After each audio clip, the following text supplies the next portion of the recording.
Bismillahirrahmanirrahim. Assalamualaikum warahmatullahi wabarakatuh. Innal hamdalillahi nahmaduhu wa nasta'inuhu wa nastaghfiruh wa nu'minu bihi wa natawakkalu alaihi wa na'udzu billahi min syururi anfusina wa min sayyiati a'malina. Man yahdihillahu fala mudhillalah wa man yudlil fala hadiyalah. Ashhadu an la ilaha illallah wahdahu la syarikalah wa ashhadu anna Muhammadan abduhu wa rasuluh. Subhanaka la ilma lana illa ma 'allamtana innaka antal alimul hakim. Wala hawla wala quwwata illa billahil aliyyil azim. Rabbi shrah li sadri wa yassir li amri wahlul 'uqdatam min lisani yafqahu qawli, amma ba'd. Alhamdulillah, tuan-tuan dan puan-puan yang dirahmati Allah Subhanahu wa taala. Pertama sekali, marilah sama-sama kita panjatkan kesyukuran kepada Allah Subhanahu wa taala. Kerana pada hari ini, alhamdulillah, syukur pada Allah Subhanahu wa taala. Allah masih panjangkan lagi umur kita. Allah berikan kesihatan yang baik kepada kita. Allah kurniakan taufik dan hidayah kepada kita. Bahkan Allah bukakan hati kita hingga sama-sama dapat kita luangkan sedikit masa berada di dalam majlis ilmu. Kita akan sambung lagi pengajian tajwid Al-Quran secara praktikal, insya-Allah. Mudah-mudahan diberkati Allah Subhanahu wa taala. Jadi mudah-mudahan tuan-tuan dan puan-puan yang dirahmati Allah dapat menjalani ibadah puasa dengan baik, insya-Allah, dengan memenuhkan masa dengan beribadah kepada Allah Subhanahu wa taala. Dan salah satu ibadah yang disukai oleh Allah Subhanahu wa taala adalah apabila kita menyibukkan diri dengan Al-Quran, ya. Selalu kena ingat, syahrul Ramadan, syahrul Quran. Bulan Ramadan adalah bulan Al-Quran. Jadi hari ini kita ambil masa sedikit saja, tak lama tuan-tuan dan puan-puan dirahmati Allah. Kira-kira 1 jam sebelum Zuhur dan setengah jam selepas Zuhur nanti, insya-Allah, mungkin setengah jam ataupun 40 minit, kita akan sambung pengajian kitab At-Tibyan fi Adab Hamalatil Quran yang dikarang oleh Al-Imam Nawawi rahimahullahu taala tentang bacaan-bacaan surah dan ayat-ayat yang dianjurkan sebagaimana yang dilakukan oleh Rasulullah sallallahu alaihi wasallam. Baik, tuan-tuan dan puan-puan dirahmati Allah, hari ini kita akan sambung lagi berkaitan tentang hukum tajwid Al-Quran. Saya nak sebutkan hari ini kita akan belajar tentang hukum mempelajari ilmu tajwid. Itu pertama, hukum mempelajari ilmu tajwid. Yang kedua adalah berkaitan sambungan. Sebab saya terlupa, minta maaf tuan-tuan dan puan-puan dirahmati Allah. Semalam saya ada bagi tahu kenapa dalam topik iltiqa as-sakinain yang dinamakan nun kecil, nun iwad, nun al-wiqayah, kenapa tidak letakkan nun? Kenapa tak letak nun? Kan senang kalau dah ada nun tu. Macam nota yang saya dah sediakan kan dah ada nun. Tapi adalah jawapannya tuan-tuan dan puan-puan dirahmati Allah, kenapa tidak diletakkan nun kecil itu. Kemudian yang ketiga, saya nak tunjukkan contoh yang ada dalam Al-Quran di mana iltiqa as-sakinan berlaku, tapi kita tak payah baca. Sebab apa? Sebab kita wakaf, sebab kita berhenti bacaan. Tapi tuan-tuan dan puan-puan dirahmati Allah, nota yang saya kongsikan, dan tuan-tuan dan puan-puan dirahmati Allah boleh kongsi pada siapa-siapa yang lain, ya, boleh share pada siapa-siapa yang lain. Tentang 34 tempat yang terdapat di dalam Al-Quran yang boleh saya katakan bahawa tidak boleh tidak kita kena baca juga nun kecil tu. Kita kena mempraktikkan juga iltiqa as-sakinain, kena baca juga nun kecil. Kerana apa? Kerana kita tidak berhenti, tidak ada wakaf di antara dua kalimah itu, dua perkataan itu, ya. Contoh macam semalam, kita apa, saya boleh tunjuk sikit.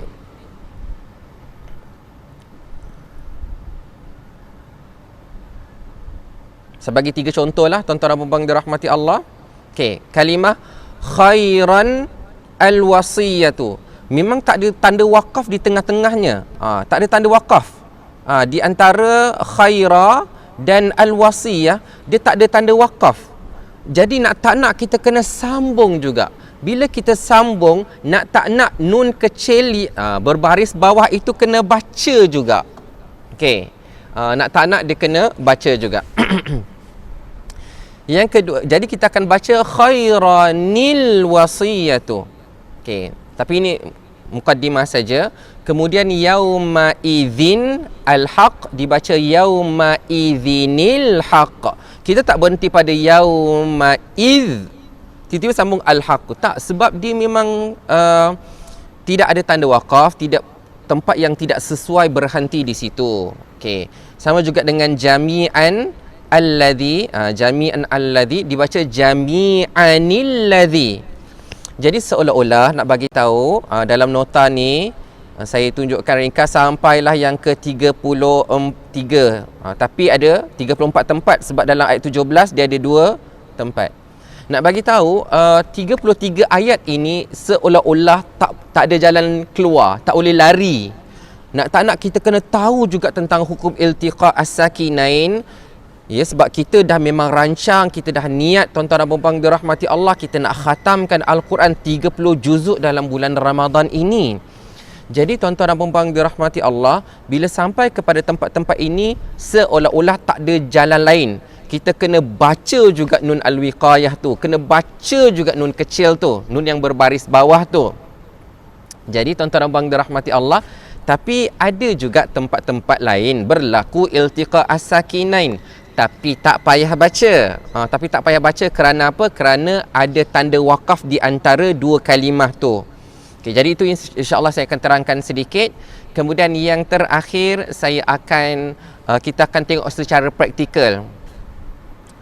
Sebab saya terlupa kat mana saya letak notanya, tapi saya akan bagi tahu kaedah dia secara asas, kaedah dia. Insya-Allah yang bertulis tu saya bagi esok lah, insya-Allah ya. Insya-Allah yang bertulis saya bagi esok. Cuma hari ini kita akan tengok secara praktikal, kita akan baca. Saya akan bagi penerangan. Tuan-tuan dan puan-puan dirahmati Allah boleh tolong tulis supaya saya yang tak bawa nota ni, orang boleh baca nota daripada tuan-tuan dan puan-puan yang dirahmati Allah. Ya, macam mana nak menentukan baris pada hamzah wasal kalau kita ibtidak padanya, kalau kita memulakan bacaan padanya. Insya-Allah kita akan tengok daripada suratul Fatihah, surah Al-Baqarah. Kita akan tengok sehelai demi sehelai lah. Kita jumpa, kemudian kita akan terangkan satu persatu biar faham. Ya, tak apa kita belajar sikit-sikit. Kata ustaz ni satu topik pun 1 jam. Ya, satu topik kecil pun 1 jam. Kenapa tuan-tuan dan puan-puan dirahmati Allah? Macam saya selalu cakap bahawa ilmu tajwid ni dia ilmu praktikal. Kita selalu sebut, selalu cakap, selalu ulang, baru kita boleh ingat. Ya, sebab kadang-kadang bila satu masa tak jumpa, tiba-tiba terjumpa. Apa nama hukum ni? Contohnya macam nama iltiqa as-sakinain. Iltiqa as-sakinain. Ada orang kata tak apalah, tak ingatlah, panjang sangat tu nama tu ustaz. Ya, iltiqa as-sakinain, panjang sangat nama tu. Tak apalah, yang penting saya tahu kaedah dia, saya tahu formula dia, iaitu bila mana ada tanwin. Tanwin tu apa? Baris 2, baris 2 di atas, baris 2 di bawah, baris 2 di depan. Jumpa saja hamzah wasal, maka dia akan terjadi iltiqa as-sakinain dan akan ada nun yang berbaris bawah di antara kedua-duanya. Macam yang kita dah cerita panjang lebar, dah baca satu-satu semalam. Jadi kalau yang terlepas tentang hukum iltiqa as-sakinain, ya, boleh rujuk pada kuliah kita pada hari bila semalam? Pada 25 April. Pada 25 April 2020. Jadi tuan-tuan dan puan-puan dirahmati Allah Subhanahu wa taala, itulah yang kita akan bincangkan pada hari ini insya-Allah. Mudah-mudahan diberkati Allah Subhanahu wa taala. Jadi sebagai mukaddimah, sebagai permulaan, kita belajar yang teori-teori dulu. Ya, sebab apa? Sebab kita masih hari yang ketiga, baru hari ketiga. Jadi kita dah cerita tentang adab-adab membaca Al-Quran, kita dah tahu apa maksud tajwid, Hari ini kita nak belajar tentang hukum mempelajari tajwid. Secara tak langsung kita akan tahulah kenapa saya kena belajar. Kalau saya tak belajar tak boleh ke? Ya, saya nak baca talaqi saja. Saya nak belajar talaqi saja, saya tak nak tahu itu wajibul gunnah ke, tu mat lazim ke, tu mat wajib ke, tu mat jaiz ke, saya tak nak tahu. Yang penting cara bacaan saya betul, boleh ke? Jadi tak apa tuan-tuan dan puan-puan dirahmati Allah, kita terangkan dulu hukumnya, kemudian barulah kita akan jawab persoalan-persoalan tu insya-Allah. Jadi insya-Allah nanti nota ni juga saya buat nota sikit-sikit je, selai-dolai ya. Nanti saya akan edarkan dalam grup saya insya-Allah. Cuma link kepada grup belum ada lagi Abang Jeff. Belum, nanti kita insya-Allah kita cuba masukkan lah. Link tu nanti insya-Allah masukkan, boleh tolong cari insya-Allah yang hari ni punya video ada saya masukkan nanti insya-Allah. Kalau yang berminat boleh join ya. Jadi hari ni topiknya adalah hukum mempelajari ilmu tajwid ya. Macam dalam slide ni, hukum mempelajari ilmu tajwid. Jadi dia menjawab persoalan apa hukum mempelajari ilmu tajwid ya. Baik. Okey, kita tengok satu-satu ya. Okey. Hukum mempelajari ilmu tajwid. Hukum mempelajari ilmu tajwid boleh dibahagikan kepada dua bahagian seperti berikut. Pertama, hukum mempelajari ilmu tajwid secara teori. Maksud teori ni tuan-tuan dan puan-puan dirahmati Allah, dan erti kata yang dalam buku lah ya. Bab-bab yang ada dalam buku. Bab isti'azah, bab basmalah, bab makharijul huruf, bab sifat-sifat huruf, bab nun mati. Kita belajar ikut topik tu ya. Kemudian contohnya bila mana nun mati ataupun tanwin berjumpa dengan ba, hukumnya iqlab. Kan, nun yang mati ataupun tanwin berjumpa dengan huruf ya, waw, mim, nun, hukumnya idgham ma'al gunnah. Namanya idgham ma'al gunnah ataupun idgham bi gunnah. Jadi jangan confuse pula tuan-tuan dan puan-puan dirahmati Allah. Ada kata, kenapa ustaz saya kata kalau ada nun yang mati ataupun tanwin ya, baris dua di atas, baris dua di bawah, baris dua di depan, jumpa huruf ya ataupun waw ataupun mim ataupun nun, nama dia idgham bi gunnah. Idgham bi gunnah. Tapi ustaz ajar nama hukum dia idgham ma'al gunnah. Beza tu ma'a dengan bi, jauh tu. Contohlah kan. Jadi tuan-tuan dan puan-puan dirahmati Allah, idgham bi gunnah maksudnya idgham tu masuk dalam huruf yang kita jumpa. Bi bermaksud dengan. Bi maksudnya dengan. Gunnah dengan dengung. Dengan dengung. Maksudnya kita baca tu beserta dengung. Tapi kalau idgham ma'al gunnah, idgham masuk dalam huruf yang kita jumpa tu, ma'a maksudnya bersama, beserta. Samalah sebenarnya bi dengan. Kalau ma'a bersama, jadi dengan dan bersama tu hampir samalah maksudnya. Maksudnya bila kita dah masuk tu, sertakan sekali gunnahnya, dengungnya. Jadi macam itulah maksudnya belajar secara teori, tahu nama hukum-hukumnya. Bila nampak ada tanda mad, tanda mad yang macam melengkung macam tu melengkung tu, nanti saya tunjukkan lepas ni insya-Allah. Ataupun tak apa, saya tunjukkan terus tuan-tuan dan puan dirahmati Allah. Nanti kata ustaz kata nak tunjuk tapi tak tunjuk-tunjuk. Okey. Contoh tanda mad itu adalah di sini. Saya besarkan, saya cuba besarkan ya.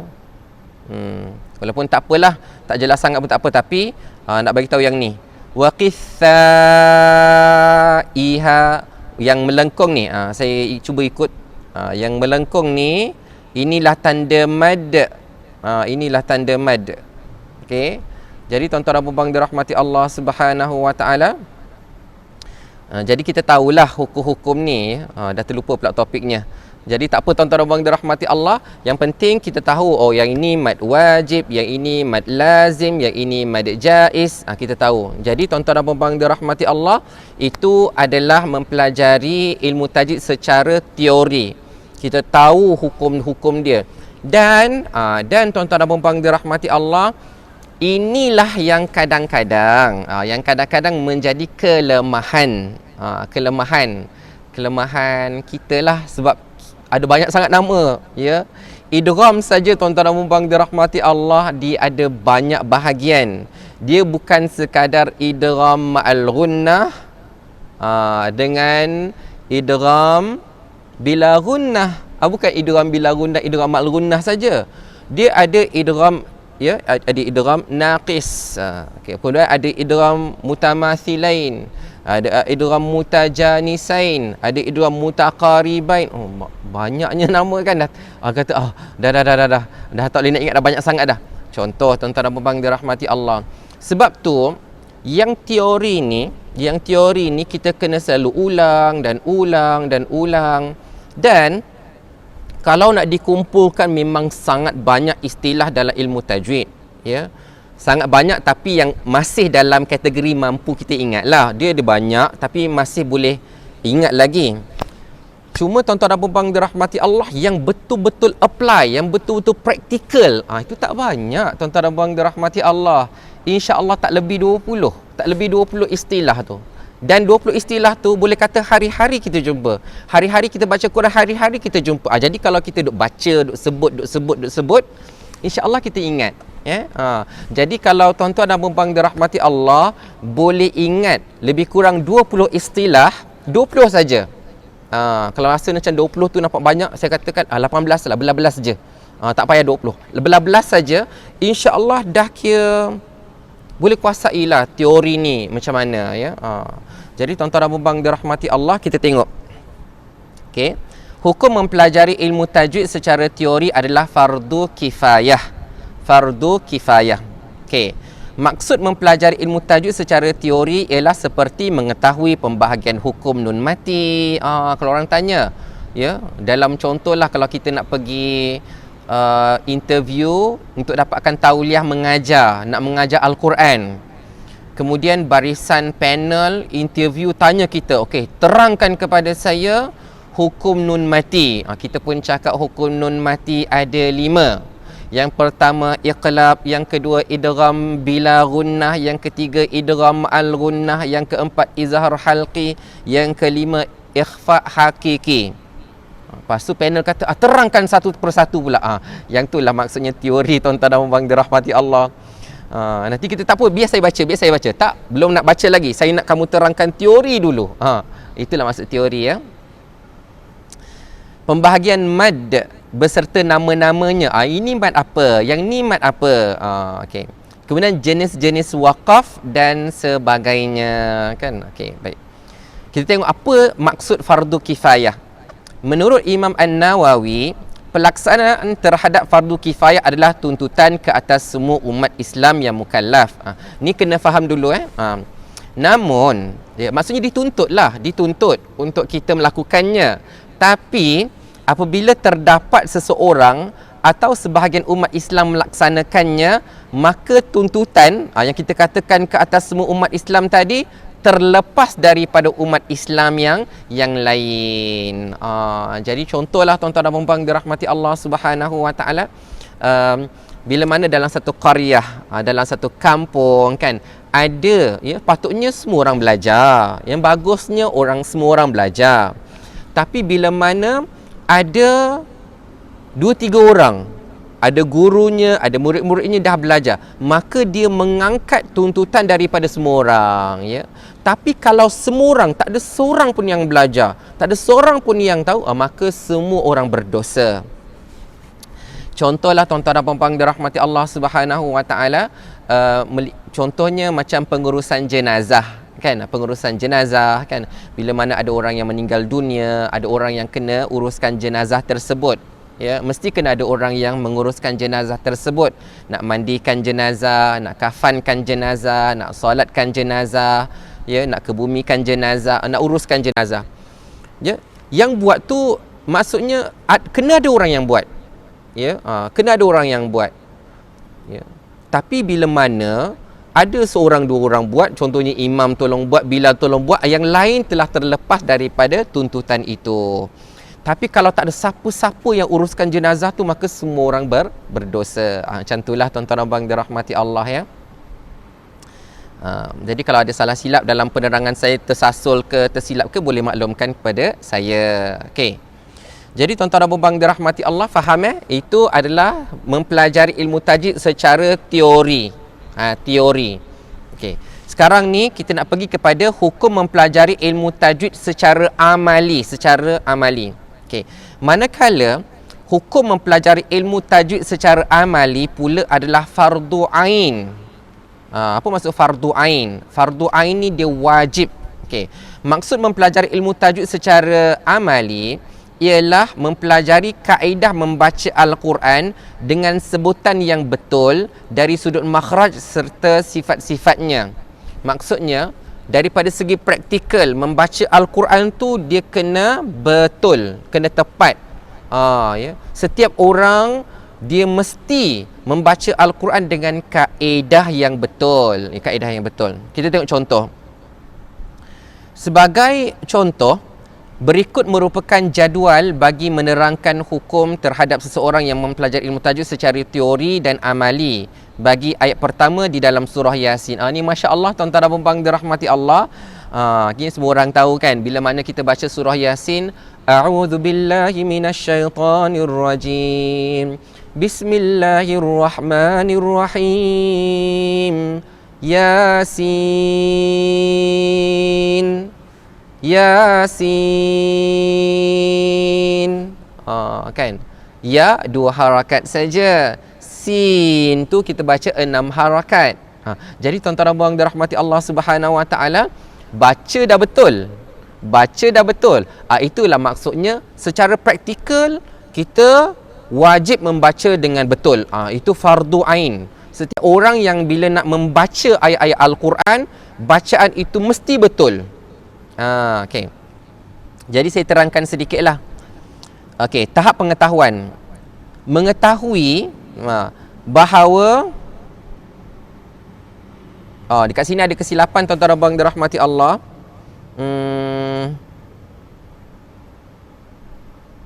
Okey, saya cuba edit kalau boleh edit dekat sini. Okey, boleh edit.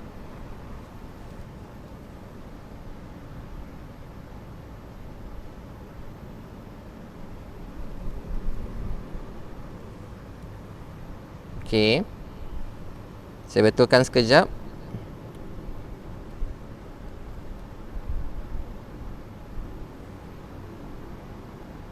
Okey. Okey, dah betul dah insya-Allah Mengetahui bahawa huruf ya dibaca dengan kadar 2 harakat dan huruf sin dibaca dengan kadar 6 harakat. Itu hukumnya fardu ain kerana ini adalah amali. Ya, ini adalah amali. Ya, amali. Kita pun baca. Kita tahu. Ya 2 harakat, sin 6 harakat. Kita pun baca Yasin. Itu betul. Itu memang fardu ain. Tak ada boleh baca contohnya macam ya 6 harakat, sin 2 harakat. Yasin. Tu tak boleh tuan-tuan dan puan dirahmati Allah, tu salah. Sebab tu wajib kita tahu cara bacaan yang betul. Ya, maksudnya kalau ada orang baca ya 6 harakat, sin 6 harakat. Yasin.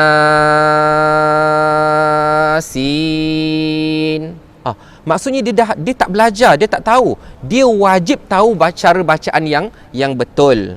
Ya, dia wajib tahu cara bacaan yang betul.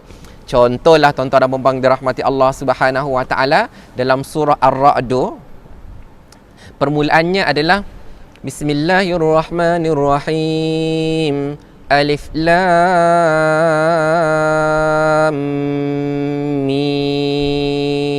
Mim Ra.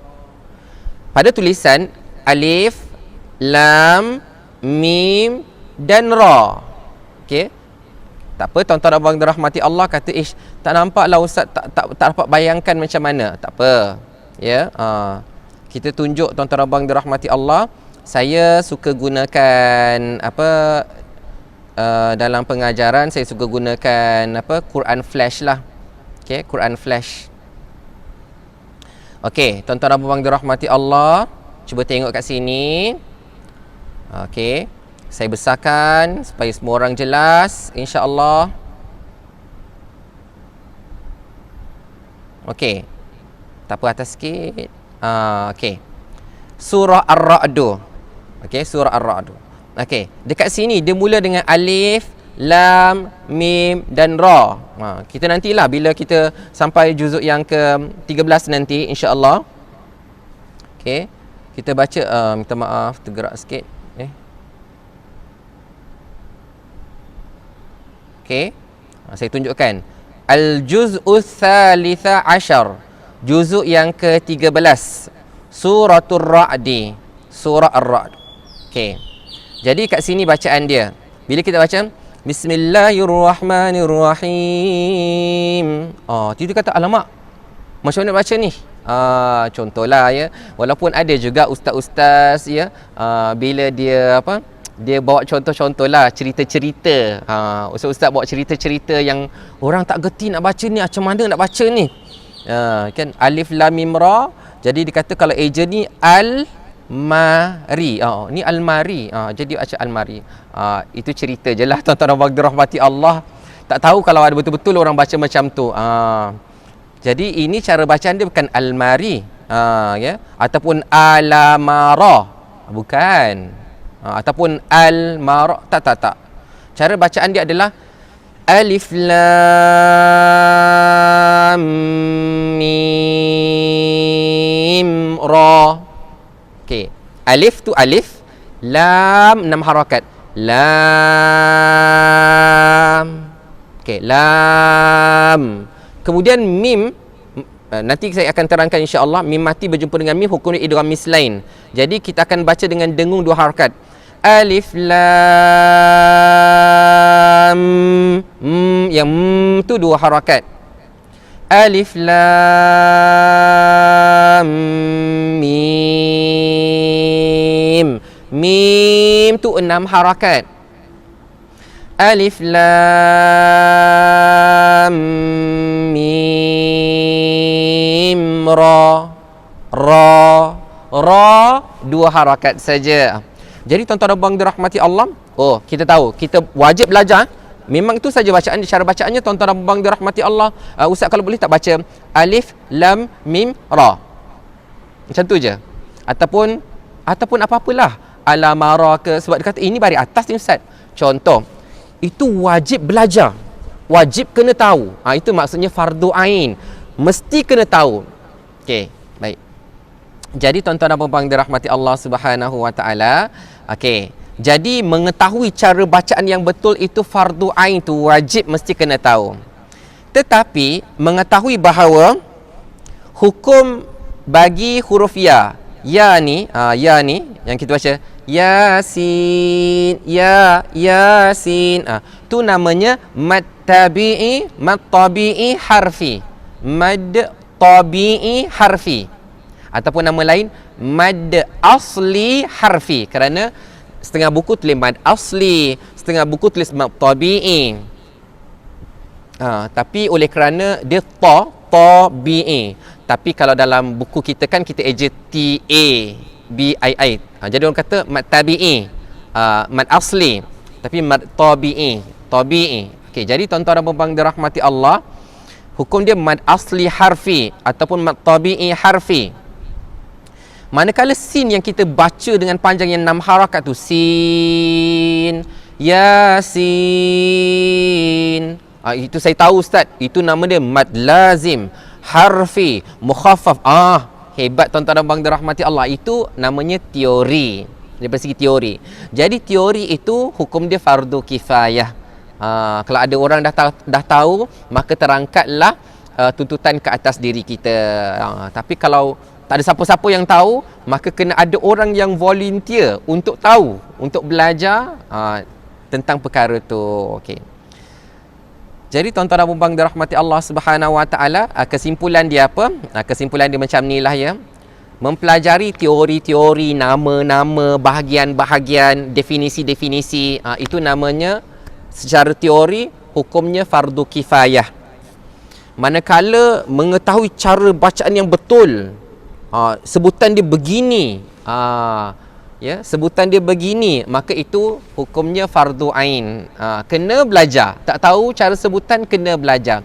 Samalah tuan-tuan dan puan dirahmati Allah, yang bila kita belajar yang kita katakan yang nun al-wiqayah ataupun iltiqa as-sakinain, itu adalah praktikal, amali. Kalau tak tahu sebut ni, khairanil wasiyah, kena tahu, kena belajar. Dia tak boleh kata tak apalah ustaz, saya baca khairal wasiyah sajalah. Tak ada orang ajar saya. Itu kena tahu tuan-tuan dan puan dirahmati Allah, ya. Itu kena tahu. Baik. Jelas tak? Ya. Kalau jelas tolong tulis jelas. Kalau tak jelas, esok saya tolong jelaskan lagi. Okay, jadi tuan-tuan dan puan dirahmati Allah Subhanahu wa taala, setakat itu saja tentang hukum-hukum ni. Kemudian kita akan belajar tentang kepentingan mempelajari ilmu tajwid, kan. Bila dah tahu dah fardu kifayah, kan, dah tahu dah hukum dia fardu ain, kan, kita nak tahu juga apa pentingnya. Kena ke saya belajar? Saya kena belajar ke? Secara asasnya tuan-tuan dan puan dirahmati Allah, banyak ilmu kita kena belajar sebab kita banyak perkara kita tak pandai. Kita banyak perkara tak pandai. Kenapa kita boleh sibukkan diri kita dengan bidang yang bukan kepakaran kita? Ni contoh je lah, ya. Ni contoh yang apa, Ustaz saya kata macam yang tiba-tiba je lah. Contohlah tuan-tuan dan puan dirahmati Allah, kita ni contoh macam saya lah, tak apa saya je. Contohnya saya lah, tak nak contoh orang lain. Contohnya macam saya. Okay, mungkin ada ilmu sikit je tentang Quran, tentang tajwid, pandai sikit-sikit. Tapi saya sibukkan diri saya dengan kereta. Kereta ni, dia ada berapa siri, dia ada berapa jenis. Yang ni contohlah, ya. Kalau Toyota, dia ada Camry, dia ada Altis, dia ada Vios, dia ada ini, ada itu. Semua tahu spek dia. Yang ni harga dia berapa. Maksudnya kita boleh sibukkan diri kita dengan ilmu yang kadang bukanlah bidang kita. Tapi tak salah lah minat, kan. Tapi kenapa kita boleh sibuk tentang hafal ni? Macam Camry pula ada 3 spek. Spek ni apa lebih dia, yang ni kurang dia. Masya Allah, kita pakar tuan-tuan dan puan dirahmati Allah. Itu baru Toyota. Honda pula, tahu tak, Camry lawan dia dengan Accord. Accord ni lebih dia kat sini, Camry lebih kat sini. Maksud kita boleh syarah tuan-tuan dan puan dirahmati Allah. Tapi kita tak nak sibukkan diri kita dengan satu ilmu yang dengan ilmu itu boleh membawa kita ke syurga Allah Subhanahu wa taala. Okey. Jadi tuan-tuan dan puan dirahmati Allah, tu contoh sajalah. Kalau ada orang minat kereta, tak ada masalah, ya. Tak ada masalah, boleh. Ya, tak nak minat tentang benda-benda lain, ada orang minat sukan, ada orang minat politik, ada orang minat boleh, tak ada masalah. Tetapi janganlah kesibukan kita, padahal kita bukanlah orang dalam bidang tu, orang yang pakar dalam tu, kan. Tapi kita macam willing, kita ada kesungguhan nak tahu benda tu. Macam-macam orang, memang ramai orang pakar, ya. Macam contohlah telefon, dia tahu apa lebih iPhone, apa lebih Samsung, tak ada masalah nak tahu tuan-tuan dan puan dirahmati Allah.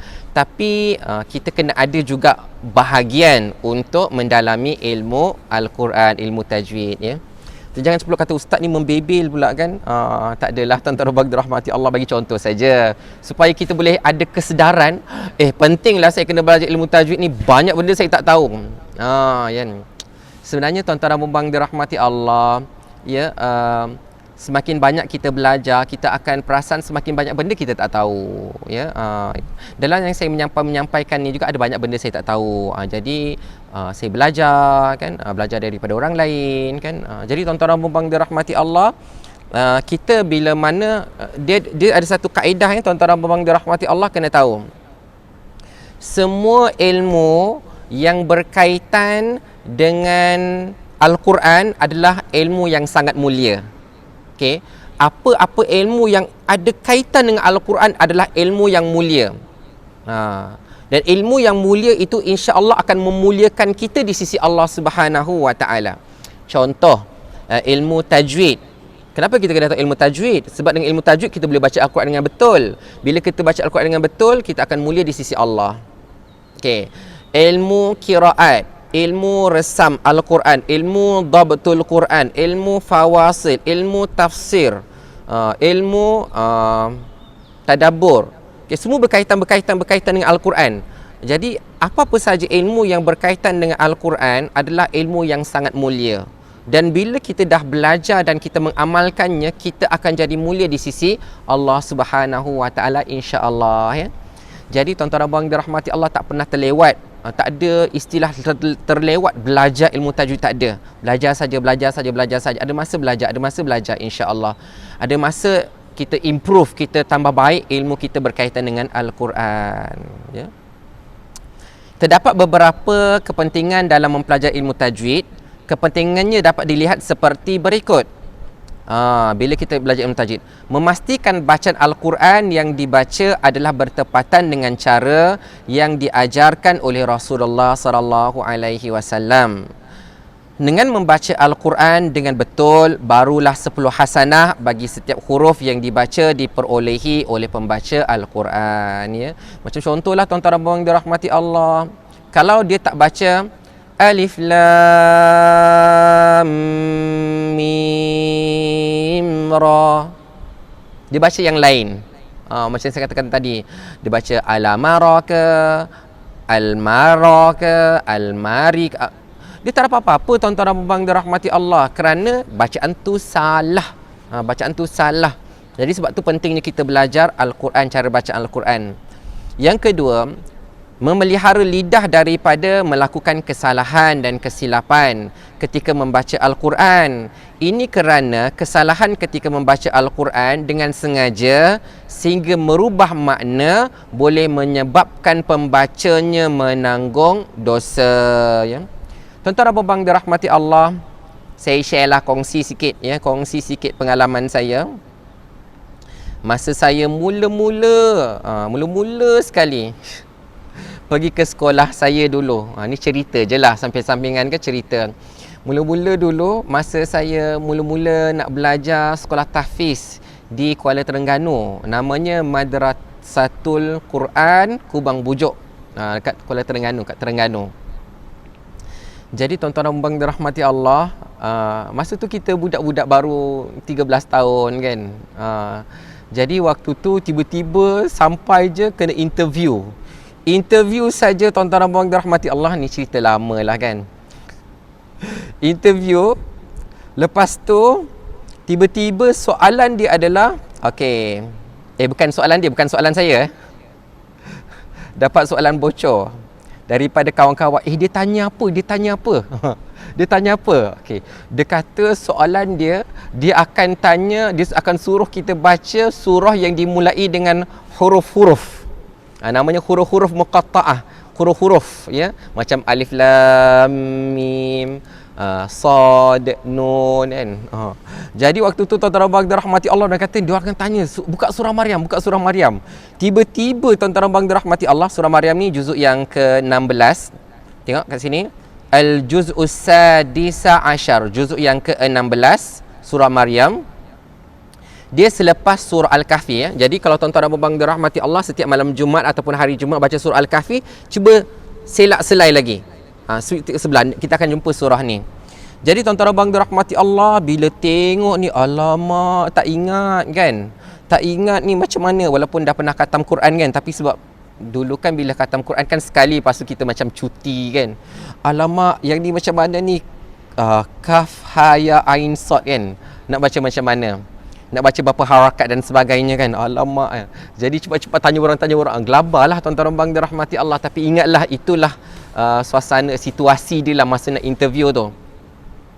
Jadi tuan-tuan dan puan dirahmati Allah, sebab dah tunjukkan nanti kalau yang dah sampai nanti hari ke-16, insya-Allah, kalau yang baca satu hari satu juzuk, bila sampai juzuk yang ke-16 ni, kita akan baca macam ni. Bismillahirrahmanirrahim. Kaf, ha, ya, ain, sad.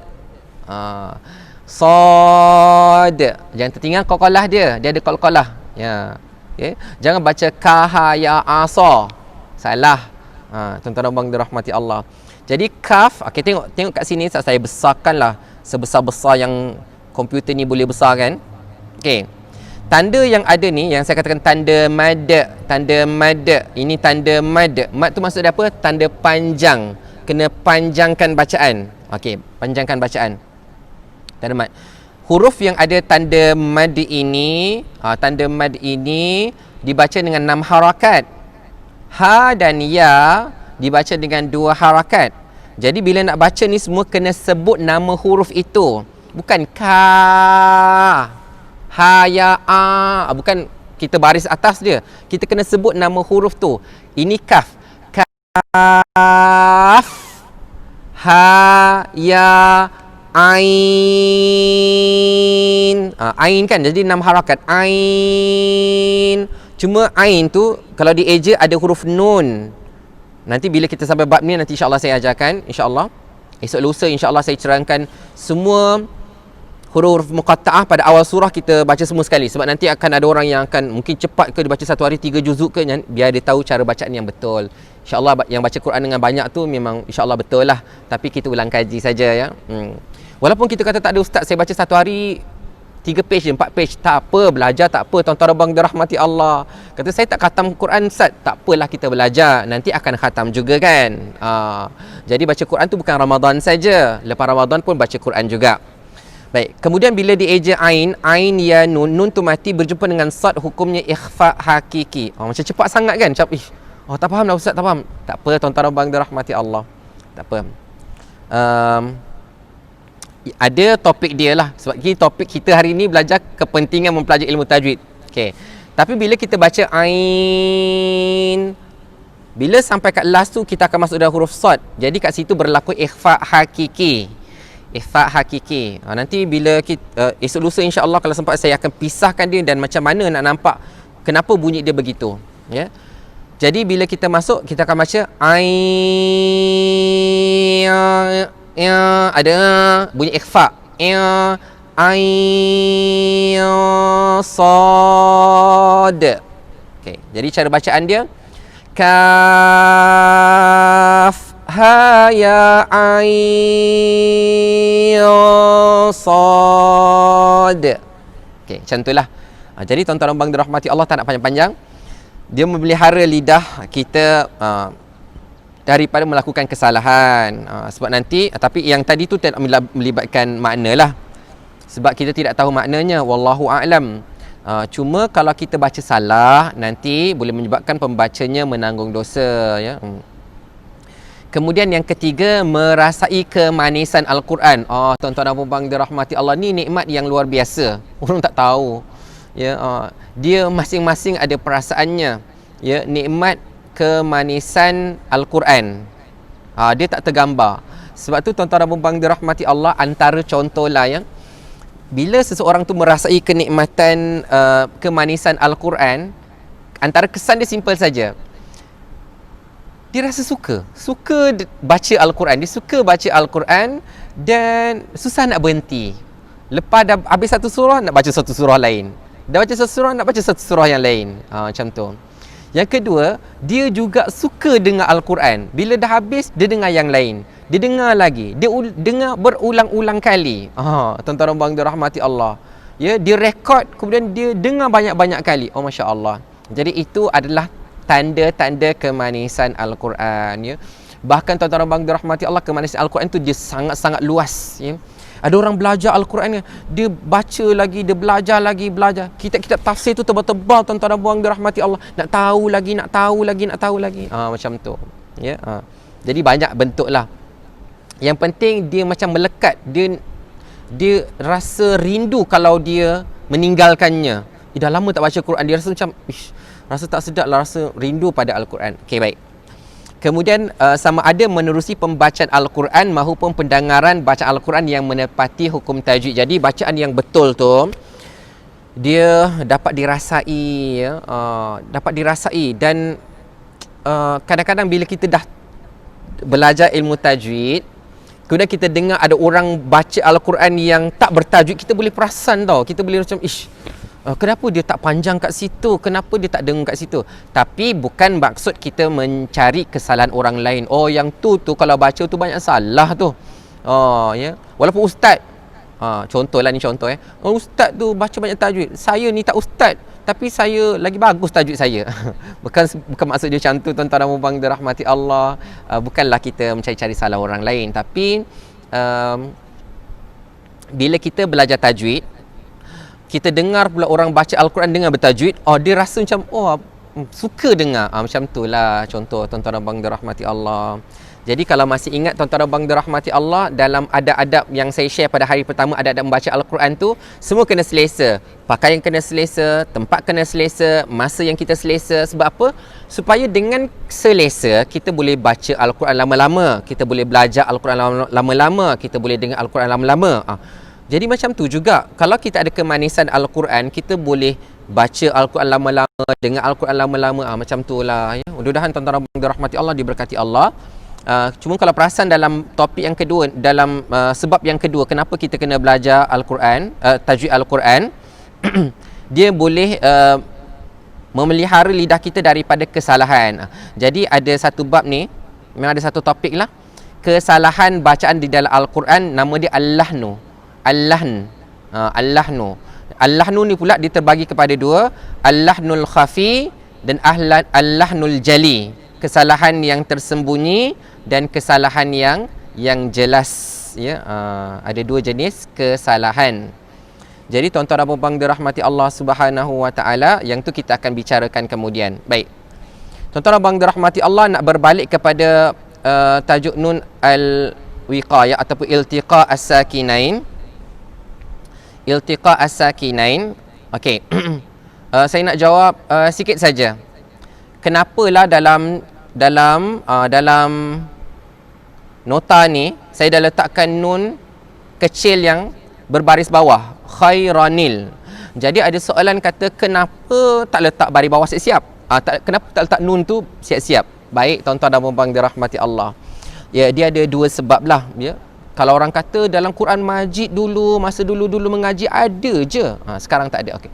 Jadi tuan-tuan dan puan dirahmati Allah, pertama yang saya boleh katakan berdasarkan ke tahap pengetahuan saya lah, bahawa nun kecil ini dia bukanlah tanda yang muktabar, tanda yang digunakan oleh para ulama nak menunjukkan itu di situ ada hukum iltiqa as-sakinain. Jadi tuan-tuan dan puan dirahmati Allah, oleh kerana tanda tu bukan tanda yang muktabar, ni maksudnya yang popular lah di kalangan oleh para ulama, kata memang cara nak tulis tu letak nun yang berbaris bawah macam tu. Okey. Jadi tuan-tuan dan puan dirahmati Allah, jadi kita tak boleh menambah, kita tak boleh tambah sesuatu yang apa, dia bukan sebahagian daripada huruf, dia bukan huruf. Tuan-tuan dan puan dirahmati Allah, iltiqa as-sakinain dia adalah kaedah yang kita kena tahu. Jadi tuan-tuan dan puan dirahmati Allah, itu secara asasnya begitulah ya. Contoh macam ni, nak bagi terang lagi. Contohlah ya, kalaulah nun ini, nun yang saya letakkan ini, saya tak apa, saya besarkan lagi untuk dia sajalah. Okey. Okey. Contoh untuk nun yang ni kan.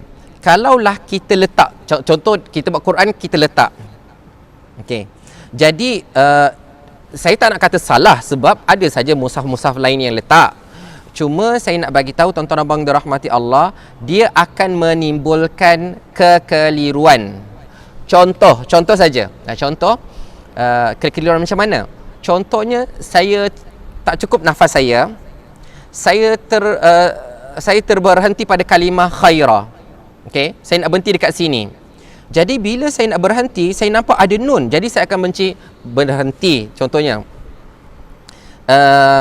kutiba alaikum idza hadara ahadakumul mautu in taraka. Tiba-tibalah tak cukup nafas kan? Tapi nampak huruf nun. Tak apa, saya tunjukkan tuan-tuan dan puan dirahmati Allah. Supaya nanti kan supaya iyalah kita belajar pelan-pelan, tak ada masalah kan? Kita tunjukkan.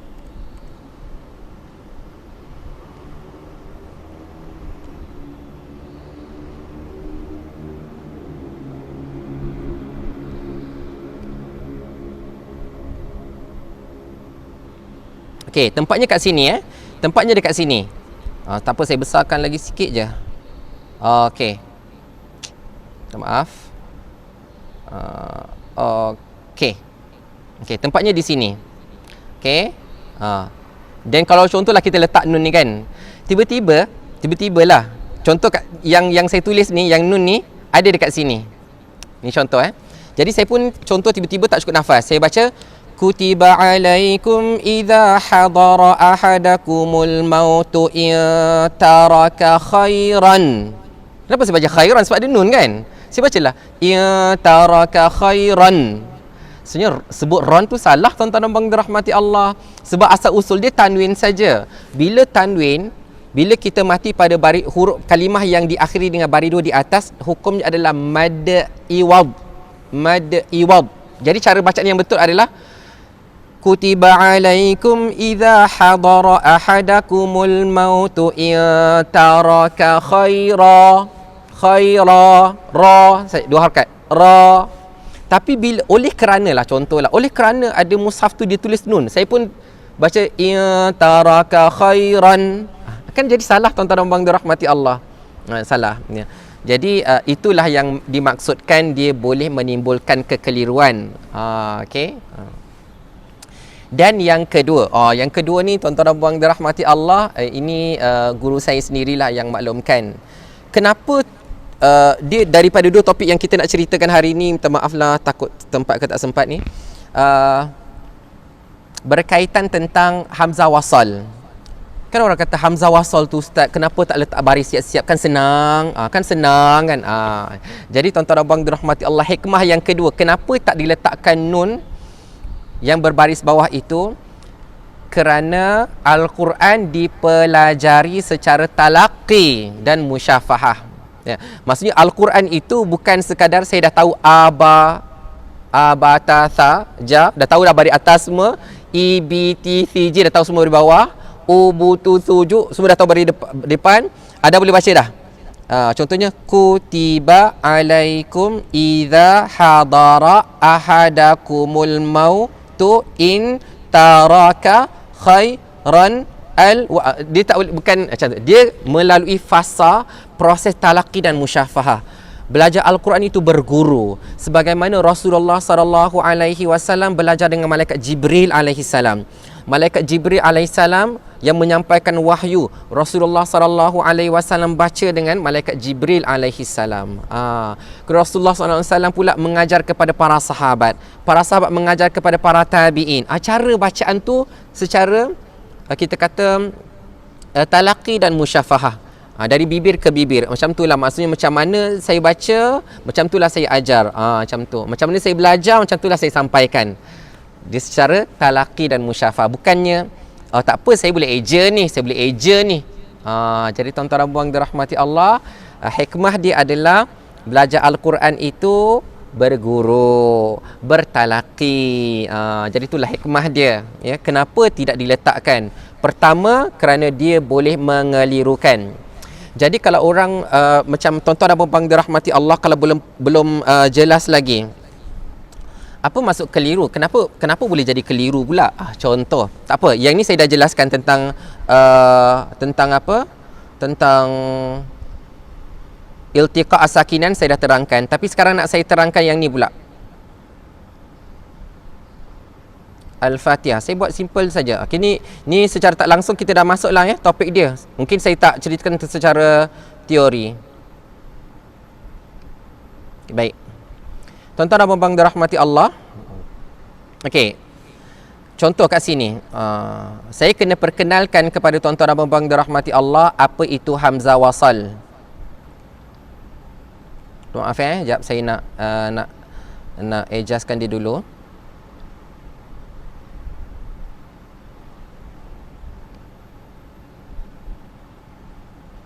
Okey. Tuan-tuan dan puan dirahmati Allah, ini adalah alif, dan di atas alif ada huruf sad, kepala huruf sad. Okay. Sad tu kan tuan-tuan dan puan dirahmati Allah macam ni kan. Jadi ini kepala sadnya saja. Jadi saya tunjukkanlah, inilah lagi jelas yang ni. Yang atas ni ataupun tak apa, bawah sikit, yang ni. Okay. Saya cuba besarkan yang paling besar. Okey. Ni ada alif kan? Atas ini ada kepala sad. Ini hamzah wasal. Hamzah wasal, tuan-tuan dan puan dirahmati Allah. Hamzah wasal dalam mushaf kita dan Quran kita tidak ada baris, dia tak terima baris. Dia tak terima baris, dia tak diletakkan baris baris atas ke, baris bawah ke, baris depan ke. Okey, ini namanya hamzah wasal. Hamzah wasal. Okey. Jadi contoh tuan-tuan dan puan dirahmati Allah, hamzah wasal ini dia banyak. Contoh saya nak bagi tunjuk tuan-tuan dan puan dirahmati Allah. Okey.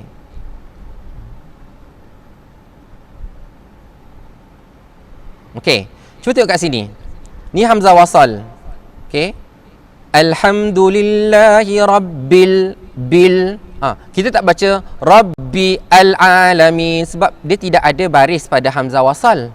Ya. Kita tak baca alhamdulillahi rabbi al-alam. Tak boleh baca al sebab dia tidak ada baris. Dia tak ada baris atas, baris bawah, baris depan, tak ada. Dia cuma sambung saja. Dia ada tapi dibaca sambung. Rabbil, dia diabaikan. Okey. Contoh lain. Ar-Rahmanir nir. Kita tak baca Ar-Rahmani dia tidak ada baris. Ya, dia tidak ada baris. Ya, jadi dalam ketika kita sambungkan bacaan, ia diabaikan. So kita terus masuk sebelah. Ar-Rahmanir. Jadi hamzah wasal ini tidak ada fungsinya. Contoh lain. Maliki yaumiddin. Sini ada hamzah wasal. Tapi kita tak baca Maliki yaumiddin. Tak boleh baca sebab dia tidak ada baris. Tapi tuan-tuan dan puan dirahmati Allah. Tapi itu di tengah-tengah bacaan. Bagaimana kalau dia di permulaan bacaan? Contoh macam ni. Al. Yang ini yang kita nak tanya ni. Kita nak jelaskan ni. Al. Dia tak ada baris. Tapi macam mana kita tahu dia baris atas? Dia tak ada baris atas. Ya? Jadi kalau tuan-tuan dan puan dirahmati Allah, ya ke Ustaz? Saya baca Alhamdulillahi Rabbil Alamin. Ada baris atas. Ya. Tak ada tuan-tuan dan puan dirahmati Allah. Dia tak ada baris atas. Ya. Dia tak ada baris. Ya. Cuma kita kena tahu kaedah. Inilah yang kita kata praktikal. Kenapa topik-topik yang saya bawakan nama pun kelas tajwid Al-Quran praktikal. Sebab saya pergi kepada apa yang memang kita baca, apa yang tuan-tuan dan puan dirahmati Allah kena baca. Jadi tuan-tuan dan puan dirahmati Allah, alhamdu. Kenapa dibaca di baris atas? Jadi tuan-tuan dan puan dirahmati Allah, kerana simple sajalah ya.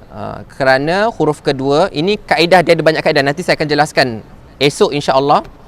Banyak besok nak bagi tahu. Esok insya-Allah tentang hamzah wasal kita jelaskan lagi, dan huruf-huruf muqatta'ah kalau sempat. Dan kalau ada soalan lah, minta maaf ada yang bertanya soalan tapi saya tak sempat, nanti saya cuba senaraikan soalan-soalan yang ada. Minta maaf jangan marah, jangan kecil hati yang saya tak jawab. Saya tak sempat lah sebab masa pun dah nak waktu zuhur. Okey. Baik. Tuan-tuan dan puan dirahmati Allah, saya nak bagi tahu daripada sudut kenapa dia boleh jadi keliru. Kenapa? Sebab soalan dia macam ni. Macam orang tanya, kenapa tak letak nun baris bawah siap-siap pada iltiqa as-sakinain? Kenapa tak letak baris siap-siap pada hamzah wasal? Jadi jawapan dia mudah saja tuan-tuan dan puan dirahmati Allah. Pertama, sebab Al-Quran itu kena belajar secara berguru, bertalaqi. Kalau yang ada belum ada guru, tuan-tuan dan puan dirahmati Allah, tolong cari guru. Ya, walaupun kita kata ustaz dulu saya dah khatam dah dengan guru, yang kali kedua, ketiga, keempat saya khatam tu saya tak berguru. Tuan-tuan dan puan dirahmati Allah, kena hati-hati sebab masa kita khatam kali yang pertama mungkin ada yang guru terlepas pandang ataupun kita tak ingat. Sebab ada orang kata, "Lah ustaz, saya ingatkan macam tu bacaan dia." Jadi tuan-tuan dan puan dirahmati Allah, tolong cari guru ya. Masa yang kita habiskan untuk belajar dengan guru tak akan rugi. Duit yang kita habiskan untuk bayar yuran dengan guru tak akan rugi, kerana ini saham di akhirat. Saham di akhirat. Jadi tuan-tuan dan puan dirahmati Allah. Jadi contohlah, saya nak jawab soalan ni je. Kenapa hamzah wasal tak letak baris atas siap-siap? Contohnya dekat sini kan. Ihdina. Tuan-tuan baca yang dirahmati Allah, baca ihdina ke ahdina? Ihdina kan? Yang kita baca tu ada baris bawah ke hamzah wasal? Tak ada. Yang kita baca Iyyaka na'budu wa iyyaka nasta'in. Ihdinas siratal mustaqim. Ihdinas siratal mustaqim. Tu tak ada baris bawah. Tak ada baris bawah. Tidak ditulis lah maksud saya, ya. Bukan tak dibaca baris bawah. Dibaca baris bawah tapi tidak ada baris bawah. Cuba tengok dalam Quran. Jangan pula kata Quran ustaz tu lain kot. Tak. Ini Quran yang biasa, yang cetakan Madinah. Okey, baik. Jadi tuan-tuan dan puan dirahmati Allah, kenapa tidak diletakkan baris? Kalau kita katakan diletakkan baris siap-siap, apa implikasi dia? Dia akan timbulkan kekeliruan. Contohnya dah ada baris atas kat sini, tak apa, kita tulislah. Kita tulis contohnya ada baris atas. Apa yang berlaku adalah apabila kita wasalkan bacaan kita nak sambung. Ni cara betul bila sambung, Bismillahirrahmanirrahim. Alhamdulillahi rabbil alamin. Kalau cara sambung pada hamzah wasal begitu. Bismillahirrahmanirrahim. Alhamdulillah. Kalau dah letak baris, dia akan jadi macam mana? Bismillahirrahmanirrahim. Salah tuan-tuan dan puan dirahmati Allah. Salah. Jadi tuan-tuan dan puan dirahmati Allah sama juga. Kita cuba sambung ayat yang pertama, kedua, ketiga. Bismillahirrahmanirrahim. Alhamdulillahi rabbil alamin arrahmanirrahim. Contohlah hamzah wasal kat sini diletakkan baris atas juga. Orang akan baca macam mana? Alhamdulillahi rabbil alamin salah tuan-tuan dan puan dirahmati Allah. Lebih-lebih lagi di sini ayat yang ke-5 dan ke-6 kalau kita sambung. Dengar betul-betul. Kalau ada orang yang nak sambung bacaan, contohlah tuan-tuan dan puan dirahmati Allah, musim Ramadan ni ada orang nak baca tarawih, imam tarawih dia nak baca suratul Fatihah dengan beberapa nafas saja. Jadi dia pun baca, cara yang betul begini. Iyyaka na'budu wa iyyaka nasta'in. Nuh. Sebab nun ni baris depan masuk pada huruf ha. Iyyaka na'budu wa iyyaka nasta'in. Ihdinas siratal mustaqim. Tapi kalau contohlah ada orang kata, ustaz kenapa susah sangat, ustaz kenapa tak letak baris bawah, kan senang, ihdina dalam 4 baris bawah kan senang. Orang mungkin akan baca iyyaka na'budu wa iyyaka nasta'in. Salah. Iyyaka na'budu wa iyyaka nasta'in. Ihdina. Salah. Bukan cara macam tu sambungannya. Sebab tu nama dia hamzah wasal. Kalau sambung ada kaedah dia. Dia akan sambung daripada kalimah yang sebelumnya. Terus masuk hamzah wasal itu diabaikan. Jadi tuan-tuan dan puan dirahmati Allah Subhanahu Wa Taala, nampaknya dah masuk waktu zuhur.